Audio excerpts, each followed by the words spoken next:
2025-26 நிதியாண்டுக்கான மத்திய பட்ஜெட் இன்று தாக்கலாகிறது. 8வது முறையாக நிதியமைச்சர் நிர்மலா சீதாராமன் பட்ஜெட்டை தாக்கல் செய்ய உள்ளார்.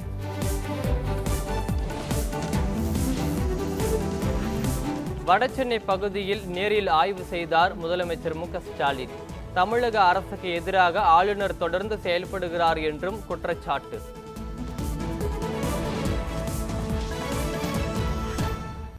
தமிழகத்தில் 9 மாவட்ட ஆட்சித் தலைவர்கள் உட்பட 31 IAS அதிகாரிகள் பணியிட மாற்றம். இந்து சமய அறநிலையத்துறை கூடுதல் ஆணையராக பழனி IAS நியமனம்.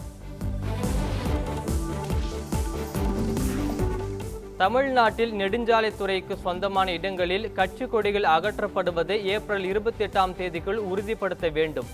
தலைமைச் செயலாளருக்கு உயர்நீதிமன்ற மதுரை அமர்வு உத்தரவு. கல்வி, மருத்துவம் இரண்டையும் 2 கண்களாக முதலமைச்சர் ஸ்டாலின் கருதுகிறார். கோவில்பட்டி அரசு பள்ளி ஆண்டு விழாவில் சமூக நலத்துறை அமைச்சர் கீதா ஜீவன் பேச்சு. விசிகவிலிருந்து விலகிய ஆதவ் அர்ஜுனா தமிழக வெற்றிக் கழகத்தில் இணைந்தார். அதிமுகவிலிருந்து விலகிய CTR நிர்மல்குமாரும் விஜய் முன்னிலையில் தாவேகவில் இணைந்தார். தமிழக வெற்றிக் கழகத்தின் தேர்தல் பிரச்சார மேலாண்மை பொதுச் செயலாளராக ஆதவ் அர்ஜுனா நியமனம். CTR நிர்மல்குமாருக்கு தகவல் தொழில்நுட்பம் மற்றும் சமூக ஊடக பிரிவுக்கான துணை பொதுச் செயலாளர் பதவி வழங்கப்பட்டுள்ளது. தமிழக வெற்றிக் கழகத்தில் 3ஆம் கட்டமாக 19 மாவட்ட பொறுப்பாளர்கள் நியமனம். புது நிர்வாகிகளுக்கு ஒத்துழைப்பு நல்கிடுமாறு எக்ஸ் தளத்தில் விஜய் பதிவு. பாரத சாரண சாரணியர் இயக்கத்தின் பிரம்மாண்டமான ஜம்போரி விழா. விழாவில் நடனமாடி அசத்திய பள்ளிக்கல்வித்துறை அமைச்சர் அன்பில் மகேஷ்.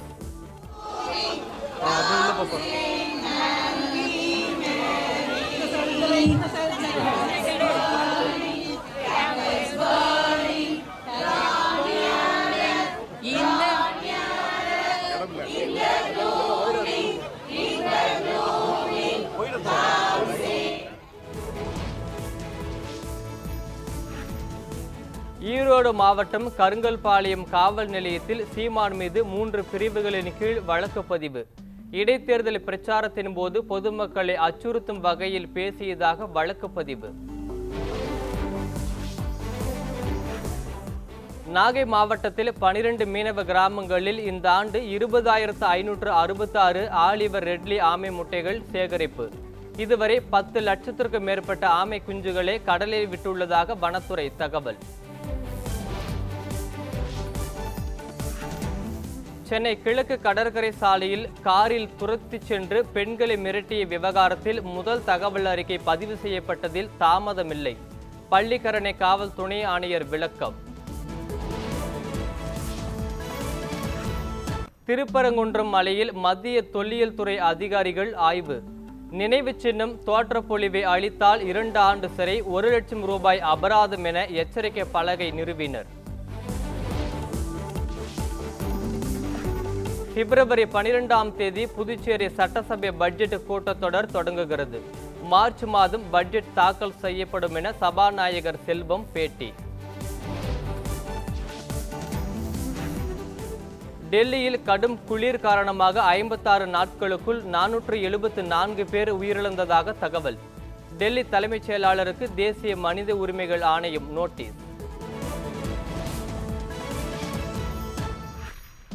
கேரளாவில் சட்டவிரோதமான முறையில் தங்கியிருந்த வங்கதேசத்தினர் 27 பேர் கைது. பயங்கரவாத தடுப்பு பிரிவினர் நடவடிக்கை.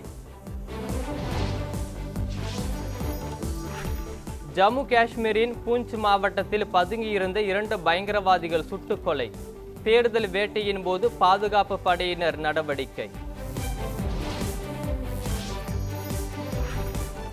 அமெரிக்காவின் முன்னணி வங்கி US பான்கார்ப் தலைமைச் செயல் அதிகாரியாக டெல்லியைச் சேர்ந்த இந்திய பெண் குஞ்சன் கேதியா நியமனம். வரும் ஏப்ரல் 15ஆம் தேதி வருடாந்திர பங்குதாரர்கள் கூட்டத்திற்கு பிறகு பொறுப்பேற்கிறார். டாலருக்கு பதில் வேறு புதிய கரன்சியை உருவாக்கினால் 100% வரி விதிப்போம். பிரிக்ஸ் நாடுகளுக்கு அமெரிக்க அதிபர் ட்ரம்ப் மீண்டும் எச்சரிக்கை.